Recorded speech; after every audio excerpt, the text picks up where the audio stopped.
Bonsoir à toutes et à tous, soyez les bienvenus pour votre rendez-vous avec l'information en Vendée. Tout de suite, le sommaire de ce mardi 11 juillet. Nous débuterons avec les résultats d'une consultation citoyenne. L'ARS des Pays de Loire a demandé à plus de 12 000 Ligériens comment améliorer la santé et l'autonomie de tous dans la région. Alix Lanos sera en plateau pour nous livrer les enseignements de ce rapport. Au Sables-d'Olonne, un poste de police municipale vient d'ouvrir ses portes dans le hall du Centre des Congrès des Atlantes. Un poste temporaire et des renforts pour faire face à l'afflux de touristes cet été. Et puis, puisque l'on parle de la saison à venir, petite escapade dans le Marais Poitevin. Là-bas aussi, de nombreux touristes viennent profiter de la fraîcheur et de la verdure environnante. Visite guidée de Cyril Guillet à retrouver en fin de ce journal. Et on commence donc avec cette problématique: comment améliorer la santé et l'autonomie de toutes et tous dans les Pays de la Loire? Pour répondre à cette question, l'Agence régionale de santé a lancé une enquête entre le 13 mars et le 23 avril. Bonsoir Alix. Bonsoir Alexandre. Alors dans les faits, plus de 12 000 personnes ont choisi de répondre à cette enquête de l'ARS. Oui, 12 393 participants exactement, avec une forte mobilisation des 35-44 ans. Et le département qui a le plus massivement répondu est la Loire-Atlantique. Alors il y avait plusieurs façons de participer, soit en formulant des propositions, soit en réagissant à celles des autres contributeurs, en votant pour ou contre et en ajoutant des mentions telles que coup de cœur, réaliste, banalité ou surtout pas. En tout, 2315 propositions ont été déposées. Alors l'offre et l'accès aux soins ont été sans surprise les sujets les plus abordés, avec certaines mesures qui ont plutôt fait l'unanimité, comme désengorger les urgences, développer les soins psychiatriques et psychologiques et développer les soins palliatifs. Concernant les moyens à mettre en place, les axes de travail les plus plébiscités sont l'augmentation du nombre de professionnels diplômés chaque année, la priorité à l'humain et non à la rentabilité, augmenter le nombre de lits ou encore donner plus de moyens aux structures du médico-social. Des mesures portant sur les professionnels de santé ont également été remontées, à savoir revaloriser le salaire des soignants, améliorer leurs conditions de travail et alléger la charge administrative. Est-ce que toutes ces mesures ont fait l'unanimité? Eh bien non, pas du tout. Certaines mesures ont même totalement divisé les participants, comme par exemple l'augmentation des tarifs des professionnels de santé libéraux. 44% sont pour, 36% sont contre. L'intégration des médecines complémentaires comme l'hypnose ou la sophrologie dans les cabinets médicaux, ou encore la généralisation des téléconsultations ont également divisé les participants. Mais en fait, tous ces chiffres, ils ne sont pas faciles à interpréter, puisque regardez ces deux propositions. La une, il faut obliger les médecins à s'installer dans les déserts médicaux. La 2, il faut qu'à la sortie de leurs études, les médecins soient affectés dans les régions les plus pauvres, avec obligation d'y rester. La proposition est sensiblement la même, mais d'un côté, 52% sont favorables, de l'autre, seulement 47%. Donc il va y avoir un gros travail d'analyse de tous ces résultats qui est actuellement en cours. Et puis une autre consultation sera lancée dans l'été, cette fois-ci à destination des autorités compétentes en la matière. Le tout devrait servir à co-construire le projet de santé régional 2023-2028 qui sera mis en œuvre à partir de novembre prochain. Merci Alix Lanos. Hier, nous évoquions avec vous les résultats académiques du baccalauréat. Pour rappel, un peu plus de 97% des candidats vendéens ont obtenu leur bac général. Le nombre est respectivement de 93 et 92,5% pour les filières technologiques et professionnelles. La moyenne est dans toutes les filières supérieures aux résultats académiques, mais aussi nationaux.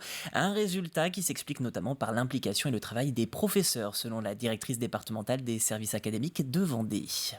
On peut constater effectivement de très beaux résultats qui sont aussi le fruit d'un parcours des élèves déjà constatés dans le premier degré, je le disais tout à l'heure, mais également un accompagnement comme dans les autres départements très poussé des enseignants dans la préparation des élèves aux examens, aux oraux, avec un entraînement entre guillemets, aux épreuves écrites et aux épreuves orales qu'on va également renforcer l'année prochaine, puisqu'on a vu que c'était un dispositif qui fonctionnait très bien.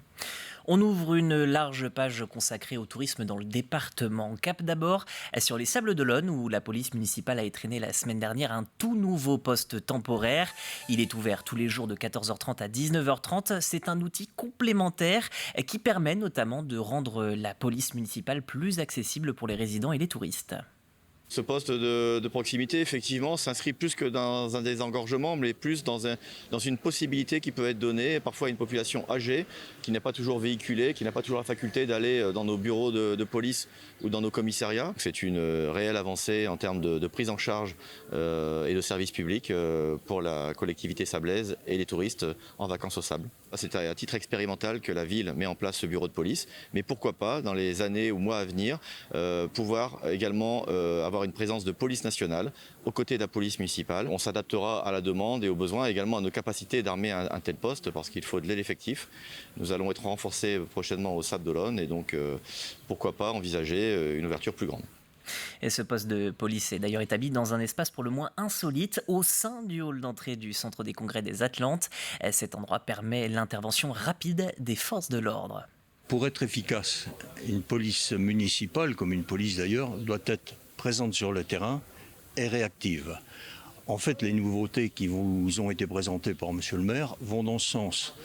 Un poste avancé de police municipale, là en plein centre pratiquement du Remblai, à proximité de la plage, ouvert de 14h30 à 19h30, va permettre de régler les problèmes et d'intervenir pour tout ce qui va se passer sur la plage et sur le Remblai pendant les 2 mois qui viennent. Et pour faire face à l'afflux des vacanciers, 10 saisonniers ont été recrutés pour aider la police municipale. La ville emploie également des personnes pour la surveillance des plages ou pour faire de la médiation, par exemple. Ce lundi, la municipalité a donc organisé un petit déjeuner pour accueillir tous ces nouveaux saisonniers. Moi, j'aimerais une saison vraiment chouette où on a de belles rencontres pour pouvoir faire vivre un peu cet engagement autour des vacances et puis du bien-être de chacun et puis de l'accueil. Donc ce serait vraiment chouette avec du soleil et puis un peu de vent quand même. Quand on est moniteur de voile, c'est mieux. J'espère honnêtement que ça va bien se passer. Après, les saisons, généralement, ça se passe bien. On travaille tous ensemble et on connaît notre travail. Après, c'est vrai qu'on est quand même beaucoup tributaires des conditions de plage, des conditions de mer. Et on espère que ça va bien se passer et que les gens seront compréhensifs de notre travail et qu'ils seront contents de venir à la plage. Pour la saison, j'attends déjà du monde, des touristes. C'est entre autres pour ça que je suis venu ici, à la mairie des Sables d'Olonne, parce que c'est connu pour être très touristique. Un bon travail d'équipe, car ça va être important de pouvoir travailler ensemble pour pouvoir assurer justement le fait que les gens puissent profiter d'avoir de bonnes vacances. Ce que j'espère, c'est qu'il fasse beau.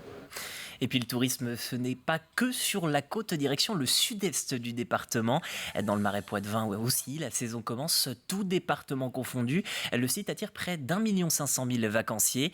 Parmi les sites qui attirent l'embarcadère du pays de Maizet, c'est le seul géré par une association, en l'occurrence Famille Rurale. Carte postale signée Cyril Guillet. Vous avez noté 33 adultes, un accompagnateur, un chauffeur. Oui, c'est ça. Dans le Marais Poitevin, la saison est bel et bien lancée. Les juilletistes ont répondu présents et chaque jour, ils sont un peu plus nombreux à emprunter les fossés. Effectivement, ça s'accélère. Pour l'instant, c'est tout le début de la saison, donc on est habitué aussi à ce que la première semaine de juillet soit un petit peu plus calme, parce que les gens ne sont pas encore tout à fait en vacances. Mais on s'attend dès le week-end prochain à accélérer encore un petit peu la cadence d'accueil.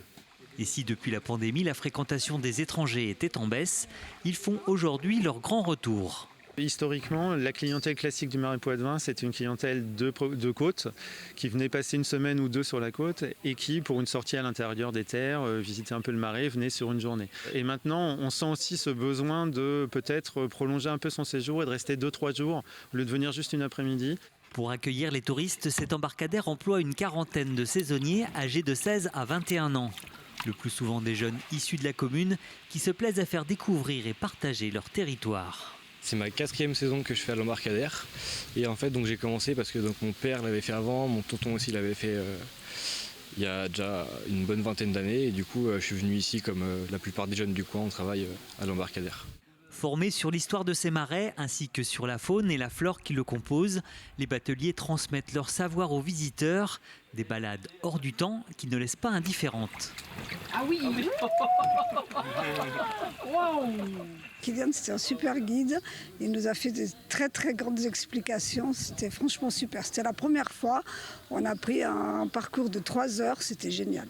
Moi, ce qui m'a interpellée, c'est le calme, mais vraiment aucun bruit. On se croirait dans un autre monde en fait. On ne dirait pas qu'on est à quelques quelques kilomètres d'une grande ville. À noter qu'au plus fort de la saison, sur une journée, cet embarcadère peut accueillir entre 700 et 800 visiteurs. Ce dimanche 9 juillet, les Bretignolais ont pu se réunir autour de la fête du nautisme, un événement qui existe depuis 8 années déjà à Bretignolles-sur-Mer. Nouveauté cette année, l'événement souhaitait faire la part belle à l'environnement mais aussi à la protection de la mer. Pour le reste, les organisateurs proposaient comme chaque année des baptêmes de sports nautiques tels que le surf, le kitesurf ou encore le paddle. C'est un bon moyen de faire découvrir le sport et notamment aux enfants. Bien sûr que l'idée, c'est aussi de faire découvrir aux jeunes des activités qu'ils pourront ensuite pratiquer soit dans les écoles privées, soit au sein des associations. Mais c'est aussi d'entretenir cette dynamique sportive autour de l'eau et orientée vers l'océan. Donc c'est à la fois recruter des nouveaux, mais surtout maintenir l'envie de faire du surf ou de faire de la voile. Puisque pour mémoire, on a 2000 personnes qui passent tous les ans à l'école de voile de Bretignolles, ce qui montre bien qu'il y a une dynamique qui perdure d'année en année.